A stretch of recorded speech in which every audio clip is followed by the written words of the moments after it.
Hello दोस्तों, स्वागत है आप सभी का हमारे यूट्यूब चैनल पे। तो पिछले वीडियो में हम सभी ने देखा था कि इंटरमोलिक्यूलर फोर्स होता क्या है।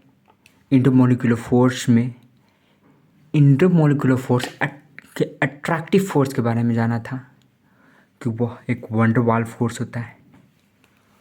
और वंडरवाल फोर्स यानी कि इंटरमोलिक्यूलर अट्रैक्टिव फोर्स के 3 टाइप्स मैंने आप सभी को बताया था। Dipole dipole intermolecular force, dipole induced dipole intermolecular force, induced dipole intermolecular force. ये 3 टाइप आप सभी को बताए थे पिछली वीडियो। तो इस वीडियो में देखेंगे क्या कि इंटरमोलिक्यूलर अट्रैक्टिव फोर्स का फर्स्ट टाइप जो डाइपोल डाइपोल इंटरमोलिक्यूलर फोर्स है वो होता क्या है, इसके पूरे डिटेल जानेंगे।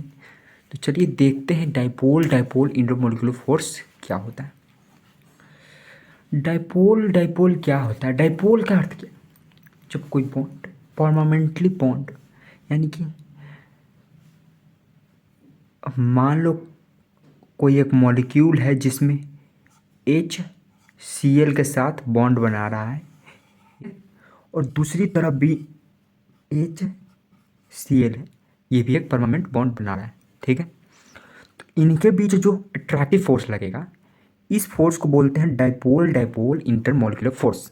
ठीक, यानी कि जब दो परमानेंट डाइपोल वाले मॉलिक्यूल आपस में अट्रैक्ट करे तो इसे बोलते हैं डाइपोल डाइपोल इंटरमोलिक्यूलर फोर्स। तो इसका स्टेटमेंट लिख लेते हैं कि आखिर इसका स्टेटमेंट क्या होता है।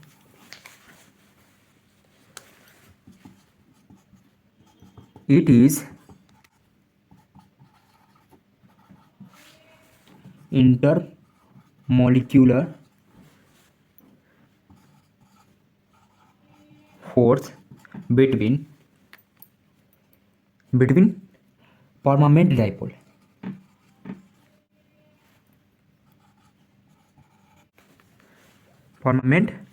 डाइपोल।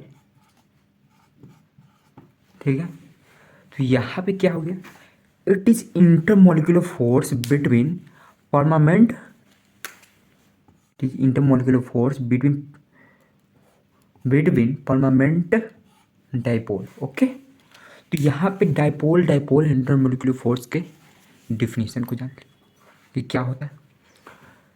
अब ये समझ, इसका एग्जाम्पल भी लिख लेते हैं कि इसका एग्जाम्पल क्या होता है। एग्जाम्पल जो मैंने अभी बताया था कि HCl के साथ डाइपोल बॉन्ड बनाए हुए और दूसरी तरफ एक और HCl डाइपोल बॉन्ड बनाए हुए हैं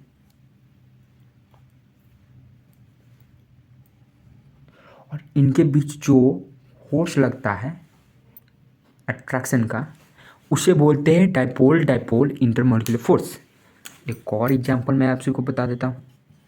H जब Br के साथ यानी कि और दूसरी तरफ भी H जब Br के साथ डाइपोल बॉन्ड बनाता है तब इनके बीच भी जो अट्रैक्शन फोर्स लगता है उसे डाइपोल डाइपोल इंटरमोलिक्यूलर फोर्स बोलते हैं। ठीक है, तो इसके एग्जाम्पल को आप अच्छे तरीके से समझ गए होंगे और ये डाइपोल डाइपोल इंटरमोलिक्यूलर फोर्स होता क्या है इसके बारे में भी आप सभी अच्छी तरीके से जान गए। चलिए इसके बेसिक इंपॉर्टेंट पॉइंट को जानते हैं। तो चलिए अब देखते हैं डाइपोल डाइपोल इंटरमोलिक्यूलर फोर्स का बेसिक पॉइंट क्या है, यानी कि मेन पॉइंट नोट डाल के लिख लीजिएगा। Interaction energy is indirectly proportional to R cube. ठीक, ये किस में होता है? ये होता है स्टैटिक मॉलिक्यूल में।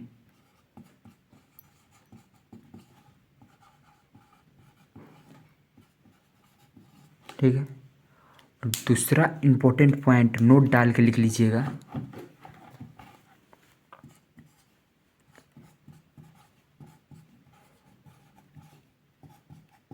Interaction energy is indirectly proportional to R⁶। और ये किस में होता है? Rotating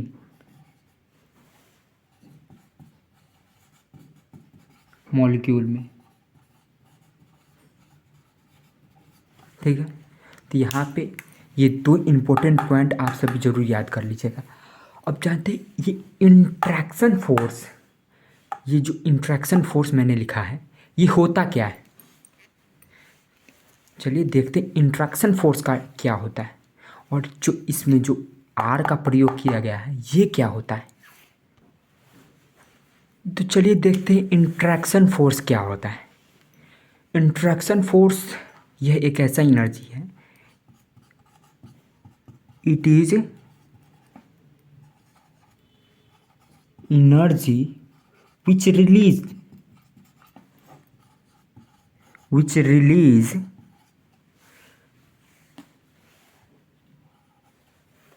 which release two condition due to intermolecular attraction या ऑब्जॉर्प्शन और दूसरा ड्यू टू रिपल्सन यानी कि इंटरमोलिकुलर रिपल्सन। तो यहाँ पे दो कारण, यह एक एनर्जी है जो दो कारण से रिलीज होता है,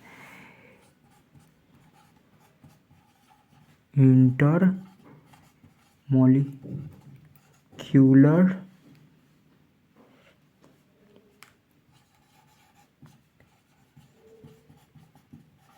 अट्रैक्शन और एब्जॉर्प्शन।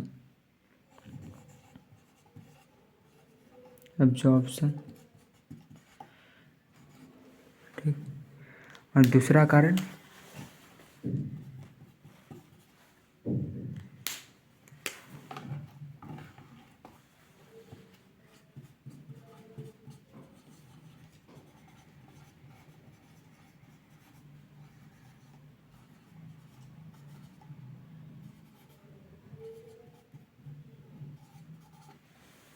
Intermolecular repulsion. ठीक, तो यहाँ पे दो कारण से इंट्रैक्शन एनर्जी रिलीज हो रहा है। ठीक है, तो यहाँ पे जान लिए कि इंट्रैक्शन एनर्जी, सॉरी यहाँ पे फोर्स लिखा गया है, इंट्रैक्शन एनर्जी हो।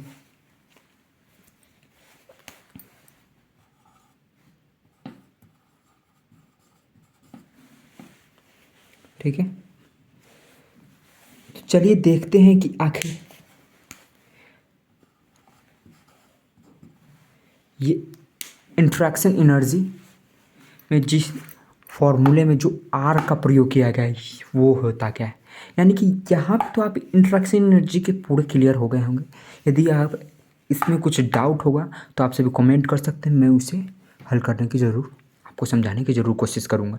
तो चलिए देखते हैं कि आर का जो प्रयोग किया गया है वो होता क्या है।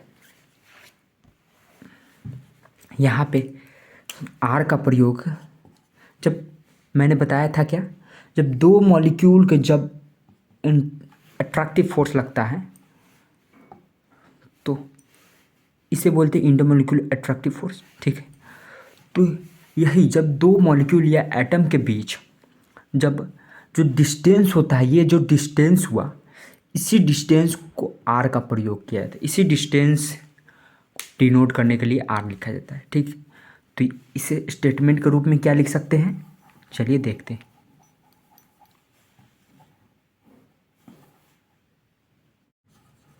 Are is denoted distance between atom or molecule which van der Waals take place।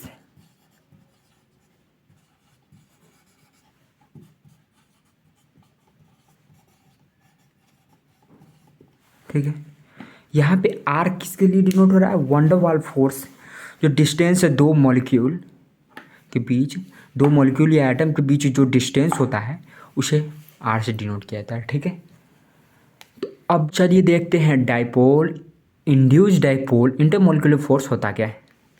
यानी कि इंड्यूस का अर्थ, इंड्यूस डाइपोल को, इस इंड्यूस डाइपोल को टेम्पोररी डाइपोल भी बोला जाता है, ठीक है। तो जब एक डाइपोल बॉन्ड यानी कि ये डाइपोल बॉन्ड हो गया और दूसरा इंड्यूस्ड डाइपोल बॉन्ड हो गया, यानी कि ये परमानेंट बॉन्ड हो गया, ये टेम्पररी बॉन्ड हो गया। जब ये दोनों आपस में अट्रैक्ट करते हैं तब इसी अट्रैक्टिव फोर्स को dipole induced dipole intermolecular force बोलते हैं, ठीक है। तो चलिए इसका डिफिनीशन देख लेते हैं, इसका क्या लिख सकते हैं इस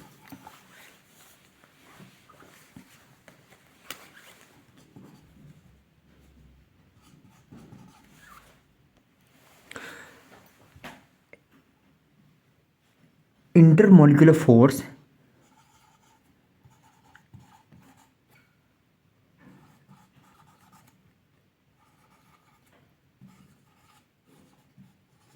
बिटवीन परमानेंट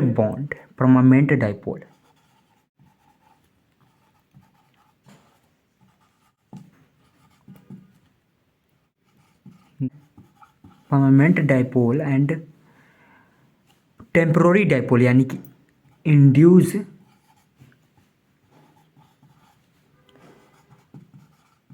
डाइपोल, ब्रैकेट में लिख सकते हैं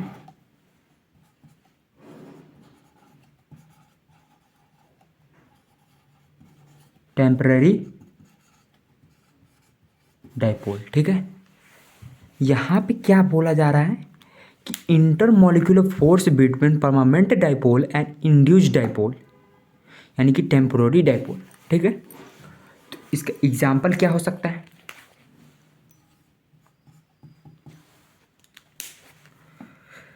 मान लो कोई HCl है, यानी कि HCl के साथ एक बॉन्ड बना रहा है और दूसरी तरफ ये परमानेंट बॉन्ड है, ठीक है। और दूसरी तरफ H2O के साथ एक बॉन्ड बना रहा है जो टेम्पररी बॉन्ड है यानी कि इंड्यूस्ड डाइपोल, ठीक। तो इनके बीच जो अट्रैक्टिव फोर्स लगेगा यानी कि इंटरमोलिकुलर फोर्स लगेगा, इसे ही बोलते हैं dipole induced dipole intermolecular force. यानी कि जब डाइपोल और इंड्यूस डाइपोल के बीच जब फोर्स लगता है तो उसे बोलते हैं dipole induced dipole intermolecular force, ठीक है। तो यहाँ पे dipole induced dipole intermolecular force के बारे में आप सभी ने जान लिया। तो इसको मेन बेसिक पॉइंट्स को देखते हैं कि आखिर ये कौन सा पॉइंट आता है इसमें। आप सभी ने अभी देखा क्या, टेम्पररी डाइपोल वर्ड का मैंने यूज किया था, ठीक है। तो आखिर टेम्पररी डाइपोल क्या होता है मैं अभी बता देता हूँ। व्हेन नॉन पोलर मॉलिक्यूल और atom comes closer to polar molecule, जब पोलर मॉलिक्यूल के बहुत पास आ जाता है तब electronic distribution in non polar molecule, तब इलेक्ट्रॉनिक डिस्ट्रीब्यूशन हो जाता है नॉन पोलर मॉलिक्यूल और एटम में, जिससे डिस्टर्ब हो जाता है टेम्पररी पोलैरिटी और उससे जनरेट होता है नॉन पोलर मॉलिक्यूल में इंड्यूस्ड डाइपोल, ठीक है।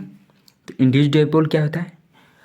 when non-polar molecule or atom comes closer to polar molecule, electronic distribution in polar molecule or atom distributed and temporary dipole disturbed and temporary dipole temporary polarity generate होता है।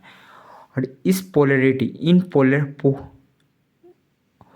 इन non polar molecule में temporary polarity generate होता है और इसे ही बोलते हैं, इसी मॉलिक्यूल को बोलते हैं इंड्यूस्ड डाइपोल, ठीक है। तो आप सभी को पता चल गया होगा कि इंड्यूस्ड डाइपोल यानी कि टेम्पररी डाइपोल क्या होता है। तो अगले वीडियो में देखते हैं इंड्यूस्ड डाइपोल और इंड्यूस्ड डाइपोल इंटरमोलिक्यूलर फोर्स और उसके आगे के टॉपिक्स को देखेंगे। अभी के लिए इतना ही, मिलते हैं अगले वीडियो में। Thank you for watching.